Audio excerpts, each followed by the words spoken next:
Hello, good afternoon. Welcome to Election Headquarters.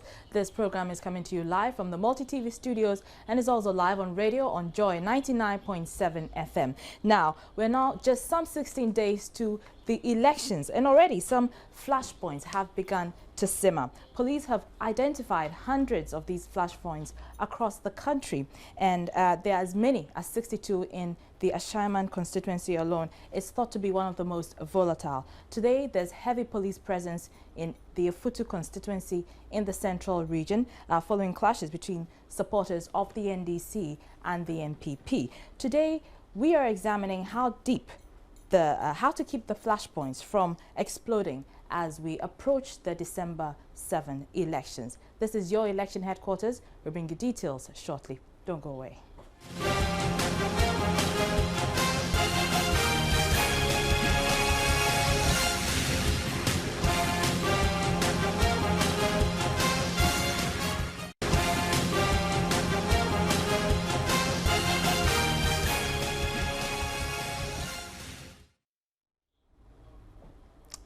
You're live on Joy 99.7 FM and live on the Joy News channel on Multi-TV. This is your election headquarters.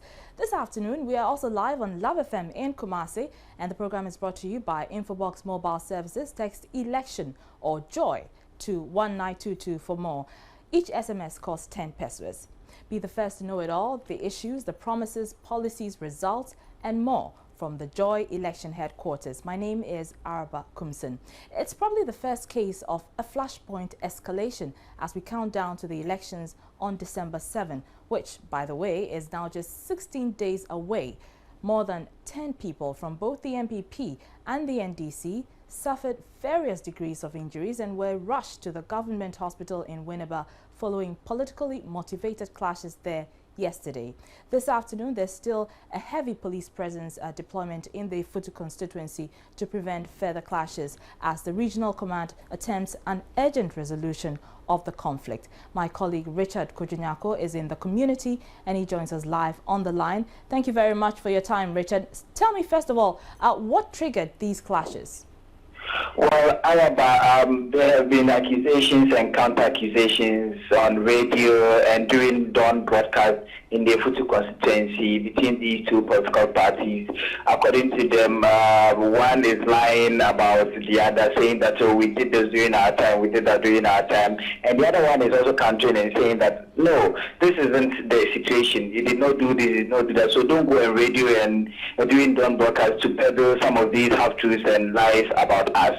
So it was in one of these radio shows after the NPP parliamentary candidate had gone on one of the radio stations, had returned, and the NDC constituency youth organizer, Michael Abe Kunyaku, was also going somewhere. So they eventually met, and the NPP parliamentary candidate was still alleging that during his time as a presiding member of the Awutu constituency, Awutu district assembly, he constructed some pipes for the people where the Abe Kunyaku's locality. And so Abe was also denying that those things I persistently told you that these things you are saying about me are not true, and so don't go ahead to peddle those things. So in the conversation, Abeku, according to Abeku, he tied the chest of Alex Afenyo-Markin, and Alex Afenyo-Markin is alleged to have slapped Abeku in return. And so supporters who were also there restrained Abeku from retaliating. And so that was what brought about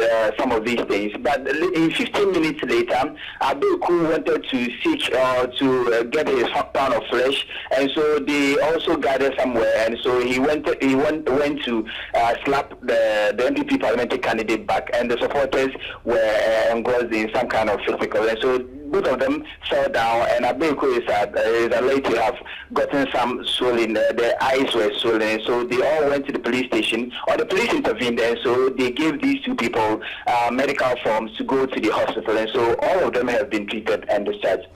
All right, Kojo, what's the mood in the town like? We understand that there's still a heavy police presence there.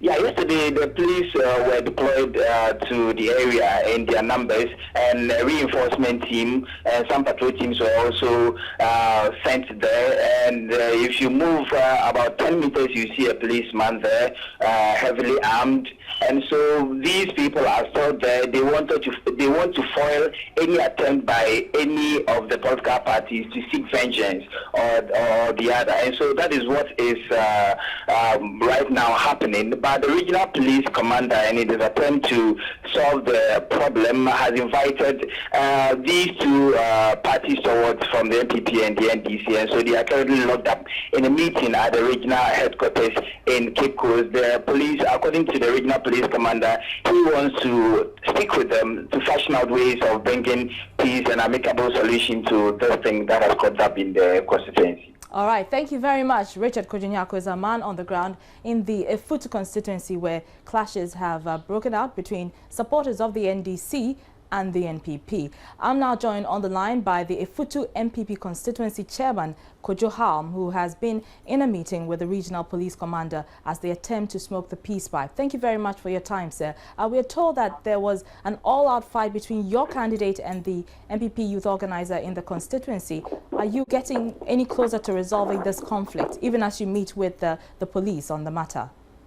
Yes, we just finished the meeting, and the investigator just briefed on how far he has gone with the case. So he has to, because there are some boys, 3 of the boys who were with Abeku Nako, who attacked my candidate, Honorable Alex Afenyo. So he has been asked to finish the docket and then bring it back to the regional commander. Okay, and what are you telling your supporters in the wake of this these clashes? How are you telling them to? What are you telling them? What am I telling your supporters in the wake of these clashes to prevent further outbreak of violence? The corporate is Abeku, Nyaku, and those guys. You haven't seen them yet. They are out of town, so we are yet to find them. And this is what I'm telling you, that the commander has given instructions that the investigator should make sure he finishes the docket and then bring it back to him. And then from there, we take it from there. But as at now, there are a lot of policemen in Winneba, and just last night, the MP, incumbent MP, Honorable Makama, has gone for land guides from Kasua. They are all in Winneba. We don't know what they are coming to do there. This is what is going on in Winneba. All right, now joining me on the line is this NDC youth organizer for the Awutu constituency, who was also at the center of yesterday's clash. Thank you very much for your time. What, from your point of view, triggered yesterday's clash? Hello. Hello, good afternoon. I was asking what, in your opinion, triggered yesterday's clash? No, I had a motor accident and I was asked to go for review on Monday. That was yesterday. And when I was going on my way, I met a certain lady by named Paul Sweetie. She called me and then, in the jovial manner, told me that I'm just spending NDC money. So she was just playing jokes with me, and I asked her that she should come and join me so that in due time she will get the share of the money that she is claiming that I'm enjoying. So when I was having a discussion with that lady, Alex was standing about 10 meters away from where we were discussing. Alex wanted to come to where we were standing, and he has been going to the Dawn broadcast very forcefully that he has consulted five bomb water in my own electoral area, which is not true. So when he got there, I left the team. When I moved a step forward, moving away from where he wanted to come. He said, you ungrateful sweetie, I've given you money to consult a pipe. So stand there so that I can take your hand. So I turned and told him that, Alex, what I say, you know, it's not true. You have to consult a pipe in my electoral area. Stop sudden that false. So I used my one finger and then pointed at him and told him to stop. He slapped me, and then the NPP supporters around him prevented me from replying. And he went and started his car, and then he was teasing me that he had slapped me. So next time he will give me another slap. On my way to the house, I met him at the spot, for 7 up, and he wanted to attack me again. And the NPP people there did not allow me to attack him. So the NPP supporters pushed both for us, and we fell on electrical parts, and then we were separated and sent to the police station from the station. All right. As far as we're concerned, the police has stepped into the matter and is trying to intervene and bring peace back into the area. What, in your opinion, do you think will keep the peace in that constituency with the elections that close? Oh, honestly, this 2012 election, we have never seen any violence since 1992. It is only this 2012 that we are encountering this problem, because we have seen so many MPs in Winneba. This NPP parliamentary candidate, wherever he goes, honestly, there will be a violence.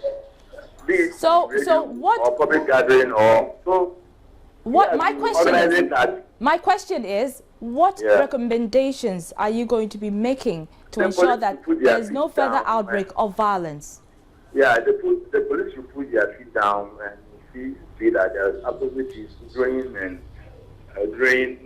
and then after the election. All right, thank you very much. And that was the NDC youth organizer in the Awutu constituency, the central region. Well, the clashes in Awutu brings to the fore the challenge with the flashpoints before, during and after the elections. The Center for Democratic Development and the Coalition of Domestic Election Observers, CODEO, have embarked on a joint exercise to facilitate peace education in 40 constituencies, which are considered to be flashpoints across the country.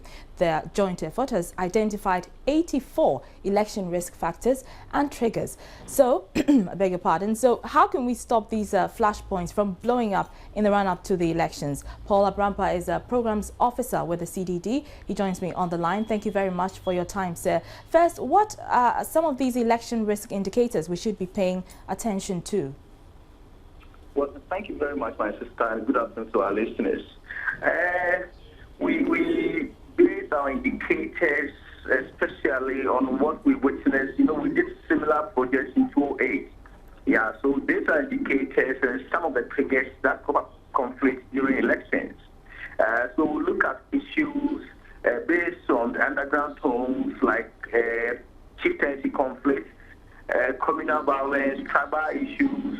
Then we come to parent issues like interpreted language, the group clashes, insult, abuse. We come to issues just like tearing of party posters and destruction of party property. There are so many issues that we group, but we group our criteria into 4. We have something that we call major issues, moderate issues, minor issues. So we cluster issues under the intensity of the triggers. And what are some of these issues which have come up tops in recent times? Well, so based on our recent, we just had our first report, and fortunately for us, it looks as if now things are going down as compared to 2008 that we did a similar project, similar month, getting to a month to the elections. But what came up strongly that I think we need to check is destruction of party education materials. In the 40 constituencies that we monitored, unfortunately, one of our monitors could not submit reports. So we analyzed reports from 39 constituencies, at least 3 in each of the regions. And then we realized that 1,668 education materials, class education materials include party posters, billboards, anything that sends out education from the political party to the public. And this is what we witnessed very much. That's why we said it's gone down a bit. In 2008, by this time, we have witnessed about 3 intensive clashes among political parties. And we have witnessed beating of people during registration, bashing, and other things. But this year, we seem not to be witnessing the major triggers that have immediate impact on human life and property. But of course, tearing of party posters, even though might not have immediate impact, if it persists, it can generate into conflict. Now, we witnessed what happened in Awutu yesterday, the clash between the MPP and the NDC supporters there. What can the relevant security agencies realistically do to prevent these flashpoints from blowing up, as it were? Yeah, so when you look at some of the media comments that we've made so far, one of the problems that we seem to have, and we've had mostly in the 2008 election process, was the conformity to Public Order Act, especially granting of permits for parties to hold rallies in certain communities. You know, the Act says we shouldn't grant permits to parties in the same community at the same day for rallies. But we realized what happened at Brekum in the 2008 was that it wasn't the fault of the police because they were following the Act. The Act, they granted permits to parties in different communities. But because party rallies are mobilized around the constituency or the district, when they are close and they are coming, they clash on the way. That's what happened in 2008.